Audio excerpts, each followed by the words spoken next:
one of the biggest myths, I think, or misconceptions is that when you're in leadership, people will do what you say. Like, that is one of the biggest misconceptions. They're like, well, I have the power now. You have to do what I say. And that's really a misconception in leadership, definitely within CSPD. You need your whole team. From the basement to the boardroom, from ideas to innovation, you're listening to the Beyond Clean podcast, the central nexus for the people, processes, and products that are pushing the sterile processing industry forward. Each week, you'll encounter diverse perspectives from subject matter experts across the country and around the globe. Frontline technicians, CEOs, engineers, and entrepreneurs with a common goal to help you fight dirty. Every instrument, every time. Whether you are tuning in for education or inspiration, we're glad you're here. Now, turn on those washers and turn up the volume. It's time to go Beyond Clean. This week on Beyond Clean, we speak with Sharon Combs, friend and author of the emotional intelligence gem, Hold Your Form. She's an independent certified human behavior consultant, a John Maxwell team member, and the founder of UCDI Leadership Training and Development, a subsidiary of Do Something Daily, LLC. She specializes in vision casting, team engagement, and fostering ownership among employees. Her progressive leadership mentoring program was developed specifically for sterile processing healthcare professionals looking to ascend the career ladder and improve marketability. If you're interested in her services or booking her as a speaker, please connect with her at lcombs@ucdileadership.com. And Hank, I know that Sharon has some real good nuggets around the topic of leadership, but not only is she well-read, she's well-written. She's got an excellent book that I want to encourage everybody to check out, and I just can't wait to get into this. I know you've had a chance to speak with her a lot more than I have, and so this interview is going to be a really nice introduction for myself. But the concepts, her thought process, and just her overall personality is really going to pull the audience in today. I agree, Justin. If you haven't heard of Sharon Combs before this interview, you're going to want to find out more. She's one of those thought leaders out there who's just genuine. I think if you talk to her and if you hear from her, as we're about to hear in a moment, you get that sense that she cares about the people that she's talking to. She cares about this industry. And those are the kind of folks that we want to platform in our industry and give more of a voice, because we need more people who care about the individuals in these departments and actually seeing them grow, and not only grow, but seeing them get better at their jobs to keep our patients safer. And that is the definition of Sharon Combs. I can't wait to talk to her today. All right, Hank and I are going to take a quick break, and we'll be back with Sharon Combs. You're listening to Beyond Clean, the global voice of sterile processing. Joining us now is Sharon Combs, founder of UCDI Leadership Training and Development, amongst other things. And Sharon, we're really happy to have you on the show. Thanks for joining us. Thank you. I'm so glad to be here. So in your introduction, one of the first things that we mentioned is the fact that you wrote a book on emotional intelligence called Hold Your Form. And I was hoping that you could just tell everybody a little bit about sort of the philosophy of the book in case they haven't had a chance to read it yet themselves. Absolutely. Hold Your Form is a simple catchphrase that helps individuals keep what they've worked for. And I was thinking about sterile processing when I penned the book, because basically people within CSPD, like, they're so intelligent. If you think about all the instruments, you think about the attention to detail, you think about having to know the names of instruments that are not actually the names, but you still have to be able to work within that pressure situation. And so I wanted to write the book in a way that facilitates aha moments, because that intelligence is either, how do I say this? They've grown accustomed to waiting for somebody almost to give them permission to speak, whether that's at a meeting or just sitting in the back and letting someone else dictate things that go on within SPD. And so I just wrote the book to facilitate aha moments, because people in SPD are so smart, and I don't feel like we should have to dumb that down. And I feel like the healthcare on the whole suffers when we do. Yeah, I totally agree with that, Sharon. And I love that phrase, actually, aha moments. I use that a lot in my writings and in my presentations, because that's what you want to get out. If it's a book, if it's a presentation, if it's an article, you want people to walk away and be changed by it. And I'll tell you what, just listening to the description of that book, listening through the lens of a sterile processing technician and manager, you're right. There's so much knowledge and intelligence that's gained through that process and through growth in this career. And it's come up again and again and again on this podcast, actually, the need for folks to leverage that expertise in the moment, in the conversation with a surgeon or with a vendor or whoever it is. And yeah, that just sounds like a terrific concept. I wish I would have read the book before you came on so we could talk a little bit more about it. But on the interview... I'm feeling a little left out. I just have to say I'm the only one who hasn't written a book on this episode. Hey, it's not too late, Justin. It's not too late. We need the expertise of all of us. And in this case, Hold Your Form, it deals with stages of change, which is ideal for right now with COVID. And it really just has some, I call them practices inside of there to help people keep their position. A lot of leaders within sterile processing, some of our best ones, like they become supervisors or managers. And because there is no designated track for mentoring and coaching on things outside of the technical aspect, a lot of them step back down. They're like, yeah, you can have it. And they step back down, and I want them to keep stepping up. So, the theme of this interview is about leadership and the confidence to care. And we've talked about a little bit of that already. But before we get too far, I was wondering if you could provide us a definition, a working definition of leadership for this conversation in particular. To me, leadership is influence. I am a John Maxwell speaker, trainer, coach. My background is in leadership from university and everything. Leadership is influence. Organizational leadership is taking the responsibility and the care, not just for your responsibilities, for everyone underneath you. And so to me, leadership is influence. You can have it positionally or you can have it relationally. The best leadership has both. And that typically is what I come from when I'm speaking on leadership, that you use that influence intentionally. So we love to get into myths and misconceptions. As a matter of fact, our very first panel discussion was called the myth busting event. And I think you mentioned stepping up instead of stepping down. And I think that is one of those kinds of, I don't want to call it a misconception, but sometimes people think that's the right thing to do, right? They're thinking that is what they're supposed to do. But I want to really dive into myths and misconceptions about leadership, and really from the perspective of the staff and the leaders who are in SPD. And I almost would even say like some common mistakes,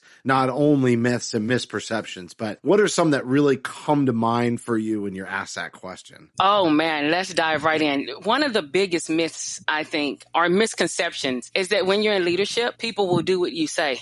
What? Like, that is one of the biggest misconceptions. They're like, well, I have the power now. You have to do what I say. And that's really a misconception in leadership, definitely within CSPD. You need your whole team. So that's a misconception there.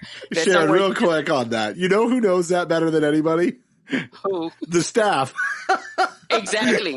Exactly. It's so funny. I never heard anybody actually say that out loud. Right. But that is just so like base level true. It's like, what a great place to start the interview from.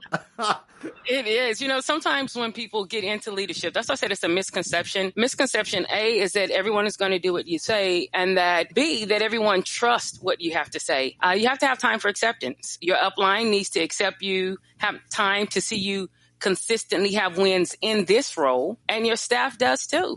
And so, a lot of people get into leadership and, they're like, well, I said it, and they're waiting. They think that that's all it takes. And so that's one of the misconceptions. I think another myth that really eats away at leadership is the accusation of should. And when I say the accusation of should, sometimes whether you're the frontline employees or whether you are the director, you use the word should as it relates to people in leadership. And should, to me, in my opinion, is best reserved for systems and processes, because people are going to come into leadership and they're going to bring all of their origins with them, and they may not know the should yet. They may have an ideal, but they don't know the should yet. And that's one of the myths of leadership, not from the leader himself, but from your direct reports and from those that you report to. They can actually put that accusation of should on you. Do you understand what I'm saying there, Justin? Like, does that make sense?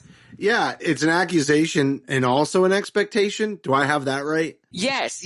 It is an expectation, but typically when people are speaking to someone and they're saying you should have done this or you should do that, it almost indicates like there's something that wasn't done. And so with leadership, again, like there are some things that you can get off of YouTube or just different videos that speak to some of the organizational structures. But when you step into leadership, there are these nuances that individuals don't tell you about. And that's why I believe we need mentors and coaches. We need people who've gone this way before to actually spend time and say, hey, listen, these are some of the things you're going to encounter. And so, again, to me, that's a myth, that myth of should. That makes so much sense to me because I can't tell you how many meetings I've been in, especially ones that are like cross-functional with lots of representatives from different departments. Because a lot of times when you're bringing in different department leaders, they're all trying to understand they're the right hand. What's the left hand doing? And they're all just trying to see how it all pieces together. And so somebody in that group is usually really strong process-wise. And so when they start walking through all of that, it almost inevitably happens. Somebody goes, okay, so when this and then this, right? And a leader almost always steps up and says, yes, that's what should happen.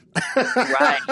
And I never even thought about it until you just said it. But they're not only in that scenario, they're making an accusation of their entire department and also making it look like they're not good at what they're supposed to be doing. And here's the grace. They don't know. That's why it's a misconception and a myth. You know, we talk about human error within the processing component of CSPD. We don't really talk about human error as it relates to leadership. Now, there's some errors that are deal breakers. But when people are doing things in leadership, sometimes you miss it. Sometimes you just miss it. And that's part of leadership, saying, you know what? I just missed it. You just don't want that to be your practice.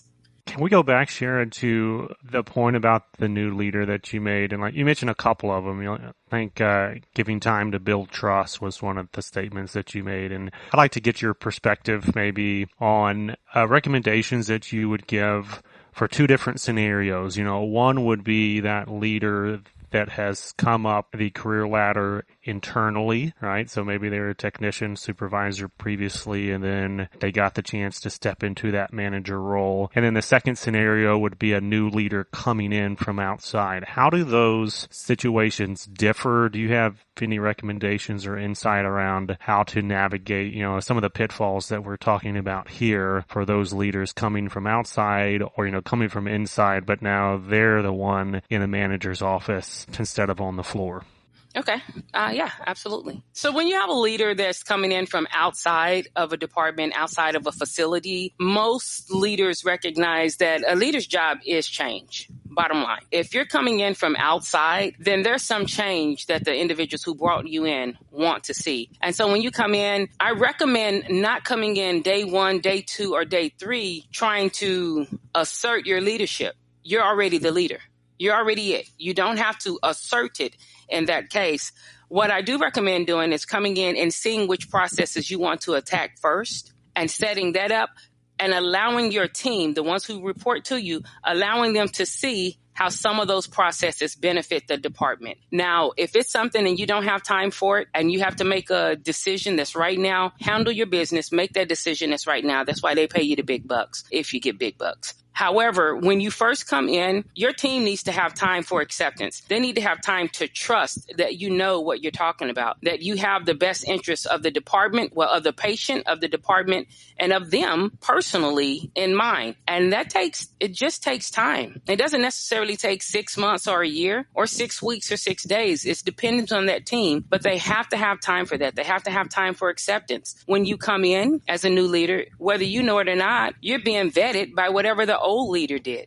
If there was a bunch of distrust, don't expect them to trust what you say right off the bat. They're coming from an environment of distrust. And so the manager who's coming into that, I always want to encourage them, don't take those things personal. Try to remain objective. Understand where your team is coming from. Same way with your upline. If there's distrust there, a lot of times, you guys know, people feel like within SPD, Sterile Processing just messed it up, or they don't know this, or they don't know that. Now, y'all know that's not true. That's my Oklahoma accent coming out. Y'all know that's not true. However, the upline mind doesn't always know that that's not true. And so for that leader coming in, he has to realize that just like he has to work within that budget, work within overtime, get morale up, he has to navigate those intangibles as well, because that's going to have an effect. With leaders who are being promoted from inside, that's great, because the people who promoted you know that you have the capability, the potential. There's something in you that is right for this role. Just like there's one side of a coin, there's another side of the coin. The other side of the coin is everyone you've worked with throughout that time of coming up, throughout that time of learning and growing, they remember everything. They remember what was spoken in the break room. You know, they remember what was said in the locker room when you were changing clothes. They remember everything, good and bad. And so you have to give them time for exceptions too, because they only know you as the role you were in. They don't know you as the role that you are in. And again, man, your team is your best asset. People are your best asset. And so I always encourage people to just find out your deal breakers. You know, don't go for the lesser victory. Don't be so busy trying to make somebody do what you say, or don't get so caught in proving that the department can't improve. You guys understand what I'm saying there? So for new leaders, I always just encourage them, hey, you know, Rome wasn't built in a day. It's okay. Build. Be consistent and build. Be consistent and build.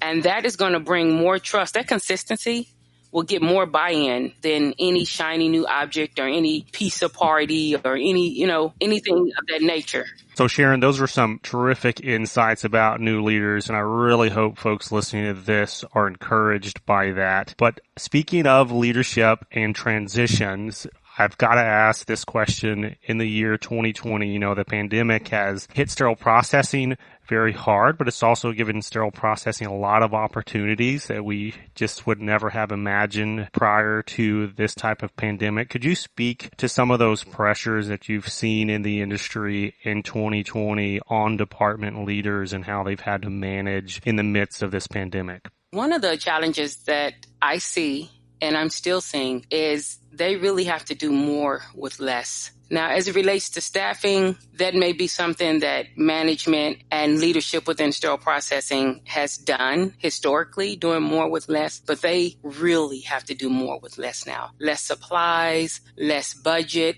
less FTEs, less certainty, even in the scheduling, because things are so uncertain outside, where typically people can make schedules for a month out. You're changing that 2 to 3 times throughout the month with COVID being around. And so that's one of the challenges there. Another challenge, I think, amidst this pandemic is many personal beliefs. You know, it's a multicultural field, but many of those personal beliefs are really spilling over now into the workplace. Just with so many things outside, a lot of that is truly beginning to spill over into the workplace. And so departmental leaders have to navigate that. And that's something that they've not had to do. They've not had to do that over decades within sterile processing. Human resources is like, listen, regardless of race, creed, religion, any of those things have really been something that human resources could kind of set a barrier against. But the water has risen so much outside that those things are spilling over, and departmental leaders have to navigate that. I think, too, because they're doing less with more. Oh, I'm just going to say it. We're keeping it organic, right? This is Beyond Clean. Industry disruptors. This is what it is. A lot of individuals who are not proficient, and I don't want to say you don't have a competency signed off, but you're not proficient in the different workstations and different roles in SPD. I think leadership is having to navigate that as much too, because before, if you were only a transporter or if you only worked in decontam, you could kind of get away, or it's okay if you couldn't work in the other places. But with the limited resources, people need to be more cross-trained, more proficiently cross-trained, which means you really have to be able to do what you were signed off on. And so I think that's something that departmental leaders have to navigate as well. Well, you know, interestingly, that really tees up what I was just thinking about in terms of leadership. It's almost like some of that is just related to the staff's confidence in their abilities to do that, right? Like proficiency and being proficient in a variety of areas. Somebody might just feel more confident in one of those areas. And then you're asking them to go into an area where they're a little more intimidated by whatever the job role is.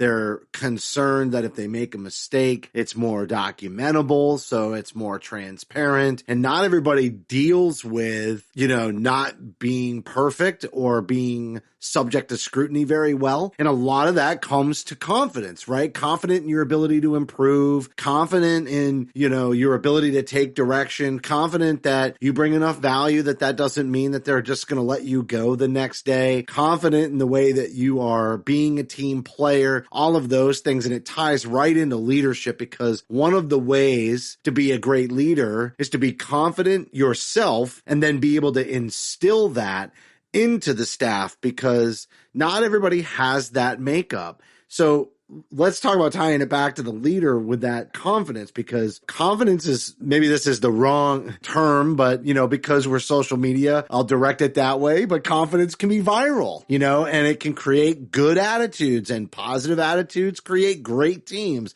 It's that whole impact of culture. So how does a leader get confident, especially when maybe they still have some of those underlying traits I just described to the staff, and they're a new leader? That's a pretty tough position to be in. Maybe they were really confident as a lead tech, but now they're a supervisor, or now they're a manager, and they've not done that role before. So they're not really sure how to be comfortable. How do they get it? And what does it actually really look like, especially when somebody's feeling like maybe they're a little vulnerable or they're fallible to make mistakes?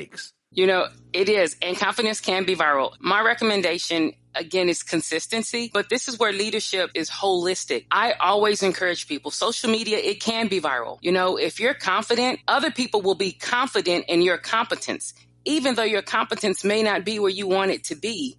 But if you're confident enough about it, it's like talking to someone and nodding. And whether they know it or not, they'll start nodding with you. Like, yes.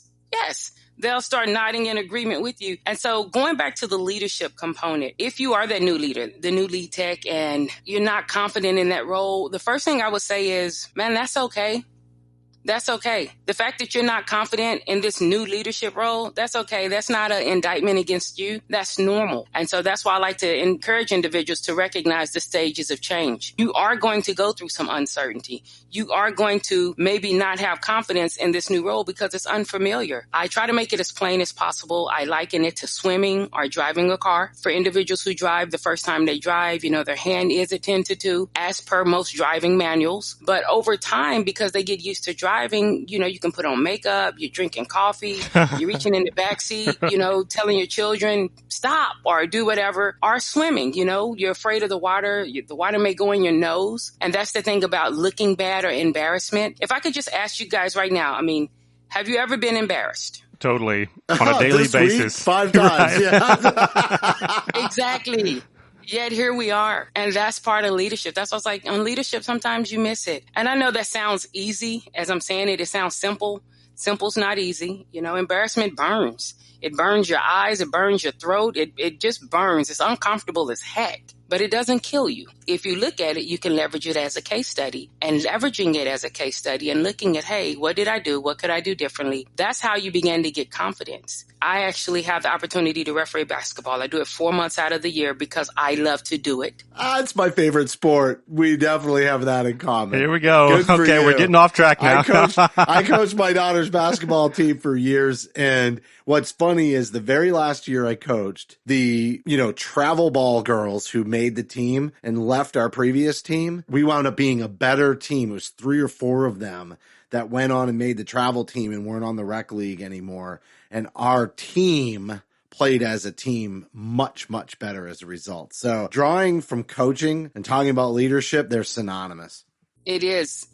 Same thing with refereeing, because with refereeing, because you coach, no matter what, half of the people are not going to be pleased with what you do. And some are going to be vocal about that displeasure. However, you still have to make the calls. If you make a mistake, they don't stop the game. If you miss a call, the game doesn't stop. And so you have to be able to keep moving forward. So for that new leader, I'd say give yourself grace, give yourself space to learn, but be diligent in how you learn it. Like, don't be a lazy learner. Don't be lazy mentally. Don't be so quick to give up. Just recognize, I was embarrassed on Monday. Ooh, I sure hate that. But use that as a case study. and learn from it. That's really how you get confidence. You get confidence by doing something. Even with this podcast, just think about day one on the podcast. Don't remind us. I was just going to say, there's no, it day one is was tough getting out the gate. There's no doubt. That was brutal. Yep. Yeah. So I want to say this, even though I'm talking, I like to talk in layman terms and I like to talk real to facilitate, again, the aha moments. But what that looks like is consistency is going to birth competency. Competency is going to birth confidence. And what happens is those three C's, they begin to converge. And when they converge, that's when you have that viral moment you were talking about. One thing I do want to say with leadership that I believe handicaps individuals who are new to the leadership role is comparison.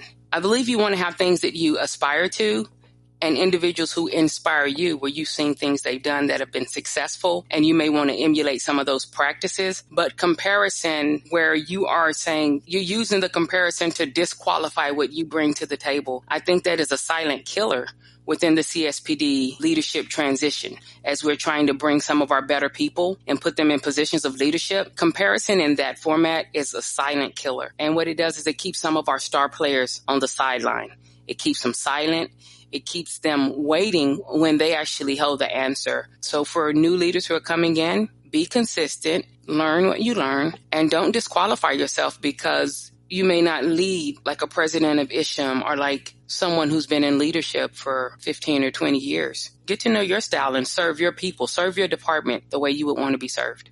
Yeah, the phrase I like to use is, it takes all kinds, right? It's revolution, if it's an education revolution or the mission of the department. It's going to take different personalities and different leaders, even in the same department, same organization, to accomplish the goal. If everybody was cookie cutter, and that means, yeah, we got all the same strengths, but that also means we got all the same weaknesses, which is like just as bad, right? So there was a couple of themes that came up in your last answer that I definitely want to get to at the end of this interview, and it was the themes of confidence, obviously, and learning. And I feel like the two places where those come together, but actually don't come together well in sterile processing, is the disconnect between training and development and then financial skills that are needed to excel at the sterile processing manager level and above. And I just wanted to get your insight on, do you see that in the industry? Do you see financial management a problem? And if so, what are some solutions? How do we think about it as an industry, and how do we start moving forward?